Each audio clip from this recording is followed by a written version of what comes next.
Hello, Lord Paddle. Thank you for asking me to talk about Dave Warhol because I like Dave Warhol.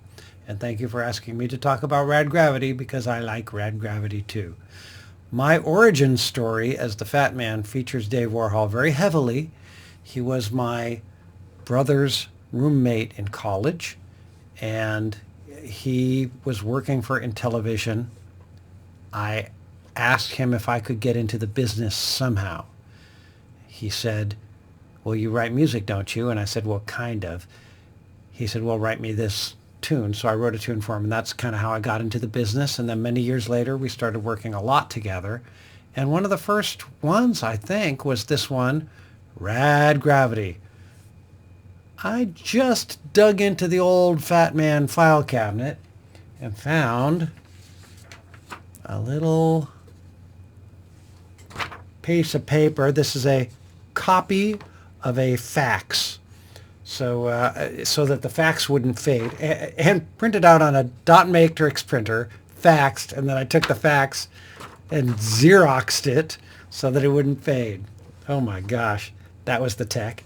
And I see that I've covered a couple of games here, but one of them here this is dated March 2nd, 1990, and it mentions Bright Star, which has a little notation here that it's Rad Gravity. And there are the names of the 4 tunes for Rad Gravity, which have names. Bad Monster, you get to figure out which one it goes with which. Schizo, Bebop Boop Bang, and Working. So there's a little puzzle for you guys to work on. Dave Warhol was always encouraging me to write kooky music that nobody else would write. He was excited about the Jetsons theme and about the Rocky and Bullwinkle cartoon theme. He liked odd leaps and strange harmonies, and I tried to deliver that, and Rad Gravity was a great opportunity to write weirdness. And he was always very encouraging and always had the technical side of things covered, so I just got to be creative. And he was also creative too. Like I said, he would guide me to make these really radical decisions. He would usually get something from me. He'd hear one of my tunes and say, it's all fantastic. There's one note that bothers me where you're completely outside the harmony. I'm like, okay, fix the note. Oh, hey, it sounds a little better. I missed that one. So good ear on that guy. The main theme for Rad Gravity is called one of the worst video game tunes of all time, maybe the worst, and I like that because clearly this shows that the world was not ready for this great composition. What was I thinking when I wrote it? Well, it looks like the top line that goes... I was just trying to write the most impactful, wild... I basically wanted people to set the theater seats on fire and go, it's not music, ow, my ears.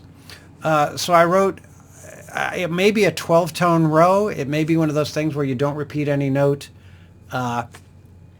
until you've played all the notes. But I think I bailed on it. I think I missed... It's a failed 12-tone row. So it's basically as close to not limited by the confines of diatonic music as you can get. And so while that's going on, there's another thing going on underneath it. And that's inspired by,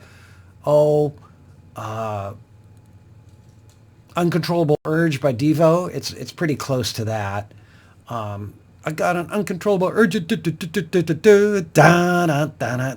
Also, that's Dancing Days by Led Zeppelin, I think off the Houses of the Holy album.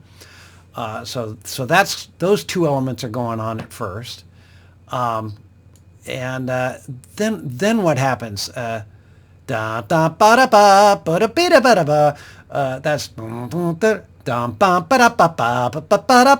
that's Rocky and Bullwinkle. So it's like, or ba ba ba da. Well, it's more out than that. It's more Rocky and Bullwinkle. So I'm trying to do the weird leaps and the strange chords there. And then it goes, dun, dun, dun, ba-dum, bum, bum, ba-dum, which is the habanera from Carmen, which is an opera. And then there's supposed to be a loop. It's supposed to go on for a while longer and then loop smoothly and start over again. I don't know how much got cut off of there. The MIDI files exist somewhere in Texas in a museum. But the looping didn't quite happen, either probably because of lack of room in the cartridge. So you've got that strange loop that makes it start over again at a really awkward non-musical place, which, I mean, the whole thing just feels so Frank Zappa to me.